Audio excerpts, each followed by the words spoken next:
पुढे पाहूयात मतदार याद्यांमधील घोळासंदर्भात राज आणि उद्धव ठाकरेंनी निवडणूक आयोगाला पत्र लिहिलंय।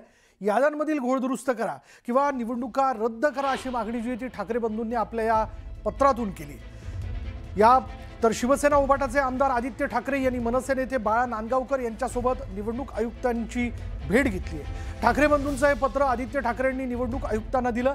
मुंबईतील प्रारूप मतदार यादीत मोठा गोंधळ असून हा फक्त घोळ नाही तर देशद्रोहाचा गुन्हा असल्याचं मोठं विधान आदित्य ठाकरेंनी केलंय।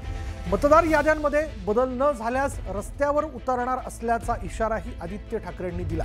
एकीकडे मतदार याद्यांमधील घोळाबाबत ठाकरे बंधू आक्रमक झालेले दिसत असताना काँग्रेस आणि राष्ट्रवादी मात्र या मुद्द्यावर आज तरी ठाकरेंसोबत दिसली नाही। काही याद्या अशा होत्या जे समरीमध्ये दाखवलेत त्या प्रारूप यादीच्या, पण त्याच्यात बिल्डिंग दुसऱ्या यादीत टाकलेलं आहे। बरोबर काही ठराविक तुम्ही पाहाल डेमोग्राफीची लोक, मग जात असेल, धर्म असेल, भाषा असेल, अशी लोक, अशा याद्या या दुसऱ्या वॉर्डमध्ये टाकलेल्या आहेत। काही चांगले वॉर्ड एका विरोधी पक्षाचे डगमगीत करायला दुसऱ्या वॉर्डमध्ये यादी हलवलेली आहे। सगळे काही वॉर्डमध्ये हललेले नाही आहेत। जे काही चांगले सत्ताधारी पक्षांचे वॉर्ड आहेत ते तसेच्या तसे राहिलेले आहेत। मग बरोबर विरोधी पक्षाच्या वॉर्डमध्ये टार्गेट करून या याद्या हल्ल्या कशा, कोणी हलवल्या? बरं, समरीमध्ये एक दिसते आणि संपूर्ण यादीत दुसरं दिसते। गोंधळ कुठे झालेला आहे? हा गोंधळ आहे की गुन्हा आहे? तर मला जर तुम्ही विचाराल तर हा स्पष्टपणे देशद्रोहाचा गुन्हा आहे।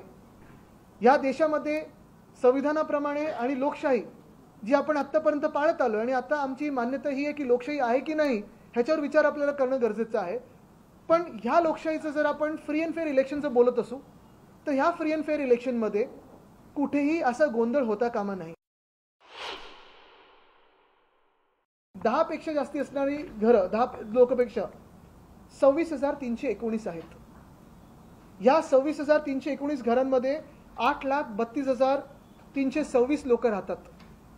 आता हा आकडा एवढा मोठा आहे, आम्ही त्यांना साधा सोपा प्रश्न विचारला की निवडणूक आयोगाच्याच जे काही रूल्स आहेत, नियम आहेत, त्याप्रमाणे 10 पेक्षा अधिक कुठच्याही घरात लोक असतील तर निवडणूक आयोगाच्या यंत्रणेने जाऊन ते चेक करायला पाहिजे यादीत टाकण्याच्या आधी की खरोखर हे खरं घर आहे की खोटं घर आहे।